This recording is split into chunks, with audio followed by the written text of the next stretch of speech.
Entonces, hay varios factores de riesgo para cáncer de colon. Primero, los demográficos. ¿Quiénes están más sometidos a lo que es un cáncer de colon? Que sean varones, que sean de raza negra, que tengan más de 50 años. Y el patrón migratorio se refiere a aquellos países que son de menos endemicidad de cáncer de colon. Cuando se mudan o viajan por diferentes motivos a zonas endémicas como Argentina, Estados Unidos, en América Latina, entonces ellos se van a exponer con el tiempo a probablemente tener más factor de riesgo para el cáncer de colon.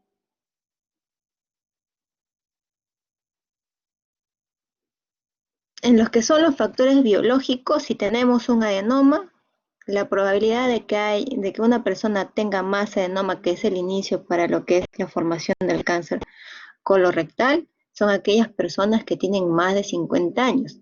¿Qué se refiere a la migración proximal? Generalmente la ubicación que le encanta al cáncer de colon es la parte final, la parte izquierda, colon descendente, colon izquierdo. Pero en los últimos estudios se está viendo que no solamente se está dando en esta parte, en la parte distal, sino que también ya está migrando, entre comillas, hasta a lo que es la parte proximal, el colon derecho. A eso se refiere con migración proximal. En cuanto a los factores ambientales, hay varios de los que ustedes ya conocen. Uno de los más conocidos es, por ejemplo, aquellos que comen carnes rojas o carnes procesadas tienen mayor factor de riesgo para que tengan cáncer de colon. Ahora, el que tenga factor de riesgo no quiere decir que le vaya a dar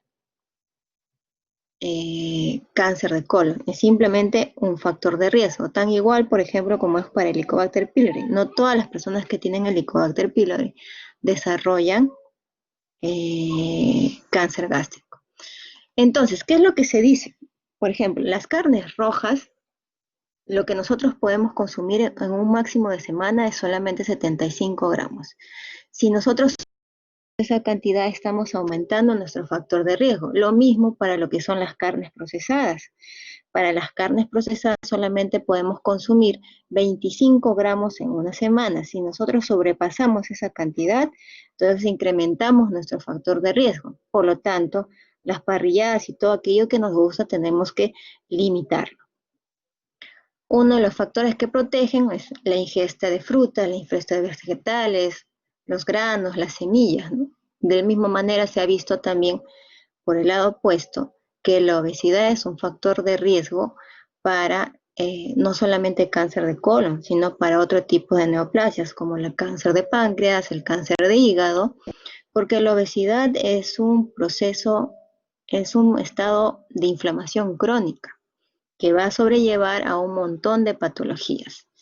Netamente el sedentarismo, nosotros tenemos que estar haciendo ejercicio constantemente para disminuir nuestro factor de riesgo y otros factores de riesgo, el alcoholismo, las personas que fuman, ¿no es cierto? Últimamente se ha mencionado que algunos AINES y la aspirina serían un factor protector, pero faltan muchos estudios para que nosotros podamos determinar cuál es la dosis que debamos tomar y por cuánto tiempo debemos tomar.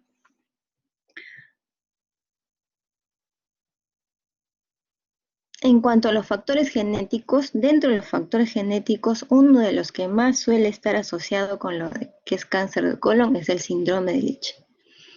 Después, otro de los que más se asocian es la presencia de enfermedad inflamatoria intestinal, que ya deben haber recibido clase, tanto lo que es la colitis ulcerativa como la enfermedad de Crohn. ¿Por qué? Porque es una inflamación constante, crónica, que en algún momento esa inflamación se va a derivar a lo que es una neoplasia y lo que conlleva a todos los riesgos que ya tiene agregado el paciente.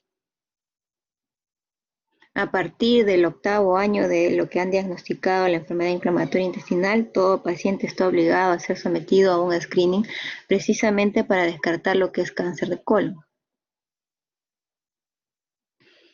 Ahora vamos con la patogénesis. Hay varios estudios, hay varias teorías con respecto a cómo se viene formando el cáncer de colon. La más conocida, la más clásica es la que ustedes están viendo en la diapositiva, ¿no es cierto? La vía supresora es la que está relacionada con lo que es la inestabilidad del cromosómica, es la vía clásica y es la que ustedes van a tener, la que ya conocen con la secuencia de adenoma y está estrictamente relacionado con la mayoría de neoplasias esporádicas. ¿Y esto por qué? Porque se anula lo que es la presencia del gen APC, que es el que disminuye la proliferación celular, y por ende, si anula la proliferación celular, va a haber mayor producción de células neoplásicas. En cuanto a la vía mutadora, es decir, la que se relaciona con la inestabilidad microsatelital, está más en relación con lo que es el cáncer colorectal hereditario, y esto está íntimamente relacionado con un sistema de reparación de errores en lo que es la secuencia del ADN. En estos son varios genes los que participan, los que están viendo, el MSH, el MLH, cuando se anulan estos genes, es que empieza la producción de las neoplasias. Y una nueva vía, veo que se han descuadrado mis diapositivas, y una de las nuevas vías que se ha descrito es la vía cerrada. Se empezó a descubrir, a estudiar en el año 1990, en el año 2003 ya se empezó a organizar cómo es que sería esta vía cerrada del cáncer de colon, y se debe básicamente a lo que es la metilación de las islas dinucleótidas citosina guanina fosfato. Básicamente, para explicarles, es que hay una alteración en los genes del BRAF y del KRAS, que son los que producen que se inhiba la apoptosis fisiológica, y si no hay esta, lleva a una metilación, es decir, a una alteración del ADN, específicamente de los islotes citosina guanina fosfato, lo que finalmente va a llevar a la formación de la neoplasia. Este es el gráfico en el cual ustedes ven la patogénesis clásica, que se decía que empezaba con un adenoma, terminaba en carcinoma y posteriormente metástasis. Y en muchos estudios anteriores se decía que el lapso para producir adenoma hasta carcinoma y metástasis eran 10 años. Posteriormente, estudios lanzan también muchos otros tipos de vías por las cuales se puede establecer la neoplasia de colon, y en este gráfico lo que ustedes pueden ver es, la primera es la secuencia adenoma-carcinoma. Se ha también establecido que hay 4 procesos dentro de la patogénesis, que es la iniciación, la promoción, la progresión y la metástasis, sin definir exactamente cuánto es el tiempo real para que se establezca hasta metástasis, dan un tiempo aproximado. Y en la secuencia, por ejemplo, adenoma-carcinoma, se empieza o inicia con una a nivel, hay un proceso de criptas aberrantes, lo cual da el inicio para lo que es la formación de las células neoplásicas que al inicio se localizan in situ, van a ir transformándose hacia lo que son los adenomas pequeños o grandes. El lapso, por ejemplo, en el cual ustedes están viendo acá, está entre 10 y 20 años, y va progresando hacia lo que es la neoplasia estrictamente en este mismo periodo, y la metástasis lo que refieren es hasta 5 años después de haberse establecido. Y la metástasis, según lo que nosotros vamos a ver más adelante, es que se establece primordialmente en hígado, pulmón y hueso. La otra es la vía cerrada, que ya les había mencionado, que empieza con un pólipo hiperplásico, va hacia lo que es un adenoma sésil. Ustedes están viendo en la gráfica cómo es que va creciendo esta proliferación neoplásica hasta finalmente establecerse la neoplasia, ¿no? Y no solamente limitarse a mucosas, sino también infiltrar cualquier otro tipo de capas en el estómago. Y lo que proponen estas otro tipo de vías patogénicas es netamente con los procesos inflamatorios, llámese estrictamente lo que es enfermedad inflamatoria intestinal, que siempre están con la noxa perpetua, lo que generan cambios displásicos indefinidos de bajo grado hasta alto grado, hasta conllevar al cáncer. Por eso, en aquellos pacientes que tienen enfermedad inflamatoria intestinal, a partir del 8º año de diagnosticado, dado que siempre están con una inflamación crónica, tienen que pasar a descartar lo que es el cáncer de colon. Ahora, también se han establecido ciertas clasificaciones de acuerdo a la localización. Por ejemplo, a nivel del recto, se ha visto que los pacientes que presentan neoplasias a este nivel son los pacientes más jóvenes, asociados con el origen de estos pacientes o de donde provengan, generalmente son asiáticos.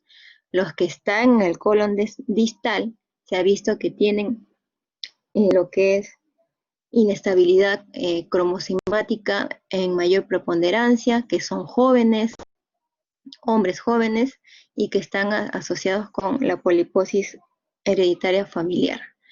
En cuanto a lo que es el colon proximal, se ha visto que están relacionados con la inestabilidad microsatelital y que también están relacionados con lo que es metilación de las islas citosina guanina fosfato, con alteración de una mutación en el gen BRAF, que son mujeres mayores, pueden ser blancos o negros y están relacionados con lo que es el Lynch. ¿Alguna pregunta hasta ahí?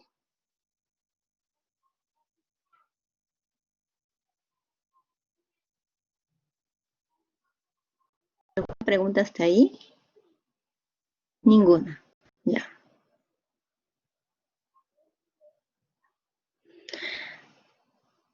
Este cuadro que les presento es uno de los más importantes.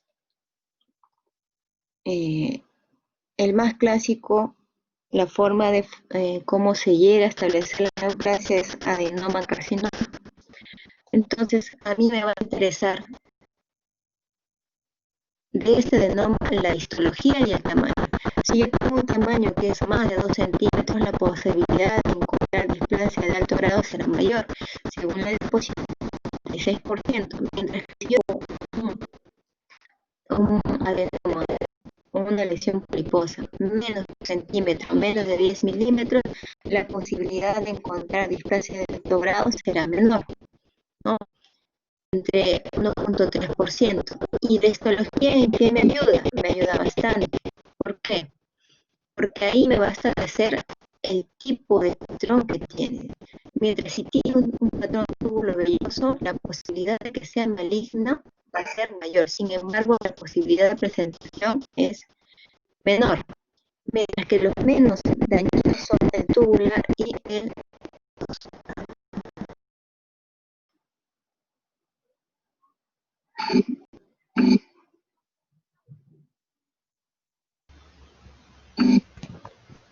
Hola.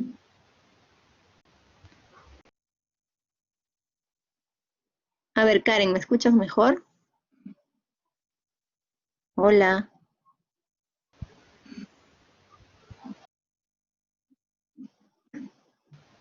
¿Sí?